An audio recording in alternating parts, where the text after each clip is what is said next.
Your Coca-Cola bottler presents Claudia, based on the famous play and novels by Rose Franken. Brought to you transcribed Monday through Friday by your friendly neighbor who bottles Coca-Cola. Relax, and while you're listening, refresh yourself. Have a Coke.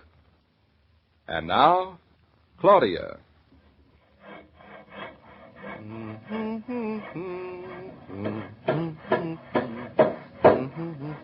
Oh, Mother, how do you like our peaceful life in the country? Oh, I haven't slept so well in years. Don't you like all the lovely rural noises, Mama? The hammers and saws. Oh, well, we'll get used to that. Well, I hope it stops before we get used to it. They ought to have that annex finished in another 10 days. Can't even hear the birds singing with all the noises. And, Mama, we have the most singing birds you have ever heard. Well, I hope they sing better than that parrot you gave me. Say, I hope Aunt Louisa's taking good care of Solomon while you're here. And I hope he doesn't bring on her asthma.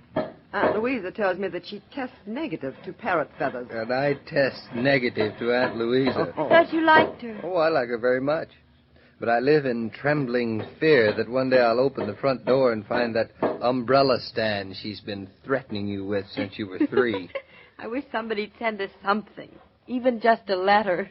We'll get all of the letters we want very soon. I don't think anybody even knows we're here. I thought that's why people went to the country, so they'd be somewhere where nobody knows where they are. What was that? Plenty of people know where we are, and we'll be hearing from them very soon. Who? Oh, the bank, the tax collector, the plumber, and the electric light people, and Mr. Paradiso. Are they all going to write us letters? How nice of them. Mm-hmm. We'll be nice, too. We'll write them all letters back with little green checks in them. Oh, you mean bills. Those aren't letters. Well, they're most of the letters most people get. David, why don't you write me a letter from New York, just so we can see if the mailbox works? Oh. It works fine. Well, you see how much that little mailbox can hold without flinching. The flinching is up to us.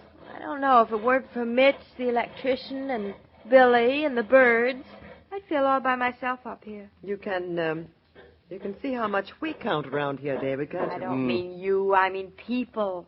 There aren't any. Fancy that. We aren't people. And all of my life, I have calmly proceeded under the assumption that we were. Well, you aren't other people. I can't be other people because I'm myself. I mean, I'm I. That still sounds silly. I know it's right, but it still sounds silly. I'm I. Well, there must be loads of other people around here, even if we're not. We've been here practically 4 whole days, and we haven't met one. A one people? Not even one people. I'd say we've been kind of busy unpacking and putting things away and plugging up our ears so we don't have to listen to all the hammers all morning. Claudia, I'll bet in all the months you lived in that apartment in New York, you never met one person who lived in the same floor with you, did you? That is altogether different. Oh, sure, that's different. It was so easy to meet them that we never bothered to say hello. But I thought in the country, neighbors want to meet their neighbors. Well, they'll probably come to call on us when they think we're settled. I think it's very unfriendly of us to wait. Everybody will think we're just plain old city people, very rude. I think the custom is for the people who've been living here to come and call on us first. I'm not that lazy. Claudia, I do not think you ought to walk around the countryside dropping in on other people's houses. I think it'd be very friendly of me. I think it would be nosy of you. I thought when we had a party line, I could find out everything about the other people on the line. Have you been listening to other people on the telephone? Not on purpose. That makes it all right, I suppose. Huh? You can't listen to it on purpose. It only rings when it's for us. But yesterday, I just happened to hear... I'm not interested in what you just happened to hear. Are you, Mama? I should say not. What did you hear?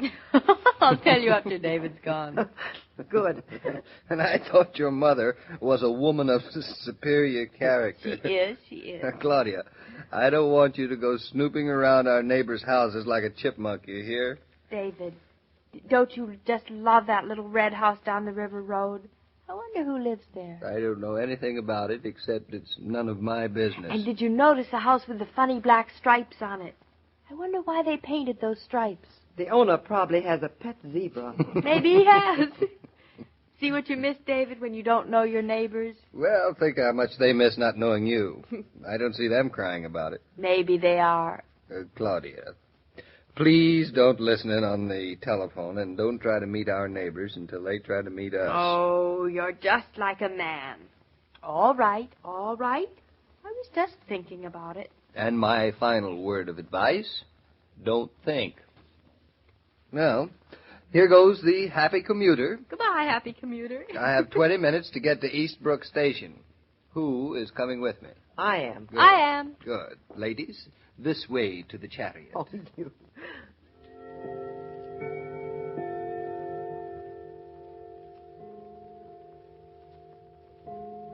Mommy, it's 2:00. Really?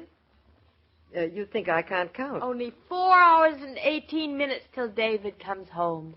Well, it's time to put the suet pudding in the oven. Are we having suet pudding? No, but I can't think of anything else that takes that long to cook. Oh, Mama. Look through the window there. Where? Well, I don't see anything. There's a car. And what did you expect to see, an elephant? But it's stopping at our mailbox. Mama, it's the postman. We must have some mail. I'm going right out to see who it is. Now, don't run, Claudia. The postman leaves the mail, you know. He just doesn't wave it at you. Hey! Hey! Hello! Hello there. I brought you your first letter. Hello, thanks. How'd you know we were here? The United States Post Department has a very good way of finding out these things. But you're a lady. Well, you're taking a little bit for granted, but I hope you're right. But I thought there were always men. Mailmen, I mean. I am a male woman, and please spell that correctly. I'm Claudia Naughton. Hello, I'm Elvira Cook. Hello. I'm your mail woman. How do you like living in the country? Oh, we love it. Been here since Friday, haven't you? Got here around 8 o'clock. Yes, but how'd you know? Oh, we have ways of finding these things out. Do you come by every day? This is the first time I've ever seen you. Had no mail for you till now, and this one don't amount to anything. Just an advertisement from the lumber company. You do have ways of finding things out, don't you? When's the baby due? About June? Yes, End of and June? Say, it's going to be a boy, isn't it? Well, I hope he'll look like your husband, Mrs. Naughton. I hear tell he's a very good-looking man. Have you met Mr. Naughton? Not exactly met him, but, well, Martha Lee Abbott, they live in that red house down the road. She saw you and Mr. Naughton driving to the station yesterday. The Abbotts live in that red house? Been living there 4 years, moved in just about the time I took over this job from Mr. Cook. He's my husband, and when he went in the Army... Didn't he? I mean... Oh, he came back all right, but he couldn't get the job away from me. He has a little hardware store now. Here's his card if you need anything. Oh, thank you. You know, it's funny about men. When my husband brought mail around, you'd think it was the boringest job in the world. Says he don't understand how I have such a good time. Why, I think it'd be wonderful fun. Someday, when you've nothing to do, why not ride around with me and meet the folks around here? That's what Martha Lee Abbott did when she first moved in. She did? Lovely girl. Got 3 of the nicest children you ever want to meet. 2 boys and a girl. 2 boys. 1 7 and 1 9, and has the sweetest little girl of 3 named Cynthia. Oh, what a pretty name. Mr. Abbott works up to Bridgeport at the aluminum company. Fine man, Mr. Abbott. I didn't know there was an aluminum plant in Bridgeport. Oh, they opened it during the war, and it's the biggest thing you ever saw. Mr. Abbott has a fine job there. But his boss is a fellow named McClellan, and sometimes he really tries to make life miserable for Mr. Abbott. And do you know, Mr. Abbott is just crazy about dogs, and he and Martha Lee have 2 of the sweetest German police dogs you ever saw. And they've been raising little puppies, and the other day, one of the little babies ran away, and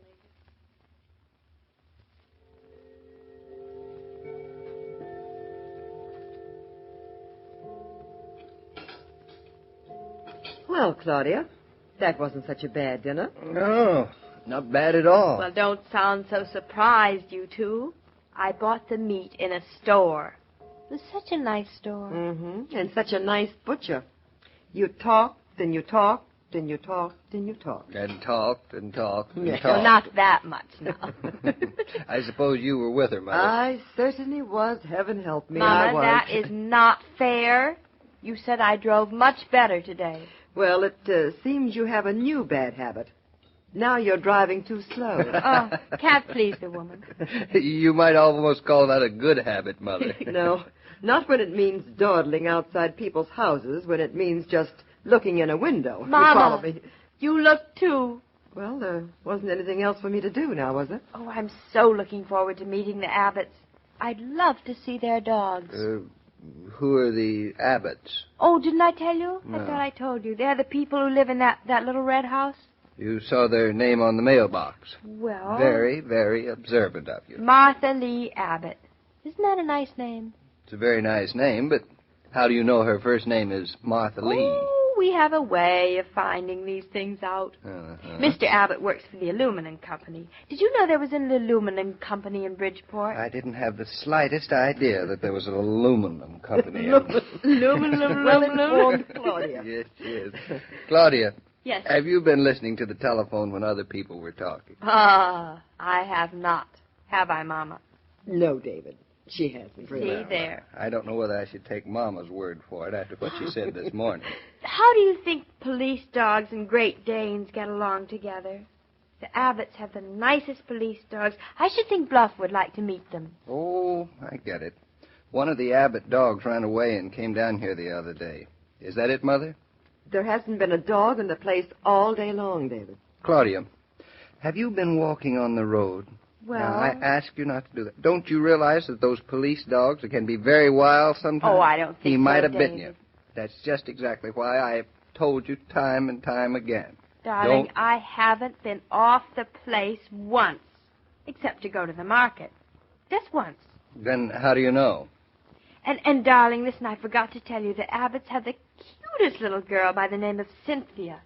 Isn't that a nice name, too? Mother, what's going on here? When I left the house this morning, Claudia didn't know one person on the river road. Now she not only knows all the people and all their dogs and all their ancestors and their descendants. Well, David, I'm just as surprised as you are. Oh, we have ways of finding these things out. What ways do you have? Well, we got a letter this afternoon. Yeah? What sort of letter? An advertisement from the lumber company. Want to buy some lumber? I do not. I want to find out how you've become a gossip by remote control. I am not a gossip. I just opened the mailbox. And, David, you were perfectly right this morning. You would be surprised how much that little mailbox can hold. When you're at home doing the housework, is lunchtime simply a snatch-a-bite time, or do you make it a relaxing interlude? There's one way you can manage to add refreshment to lunch without taking a bit of trouble, and that's to open an ice-cold bottle of Coca-Cola. Coke goes with any food and makes even the sketchiest leftovers taste better. Try it and see whether you don't find the afternoon chores lighter when you lunch refreshed. Say, Mr. King, right nice young girl, that Mrs. Naughton. I hope you'll be bringing her a lot of mail, and not just bills either. Oh, likes getting mail, does she? Well, most people do. But Claudia especially. What's she going to be doing with herself up here, besides opening all her mail she ain't got yet? Oh, Claudia will keep busy. Claudia and David rarely ever have a dull moment. That's the same with Mr. Cook and myself. Why, just the matter of buying a dozen eggs. That's a very gay adventure with Claudia. Well, I can't say I ever get a kick out of buying a dozen eggs. Well, come around tomorrow, Mrs. Cook, and you'll get a big kick out of the way Claudia goes about buying one simple dozen country eggs. I'll be there. So long, Mr. King. Bye, Miss Cook. Every day, Monday through Friday, Claudia comes to you transcribed with the best wishes of your friendly neighbor who bottles Coca-Cola.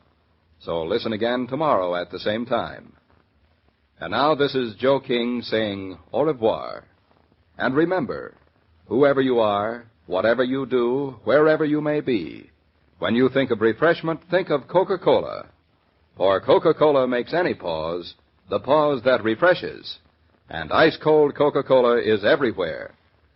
This broadcast of Claudia was supervised and directed by William Brown Meloney. And now, here's a word from your friendly neighbor who bottles Coca-Cola.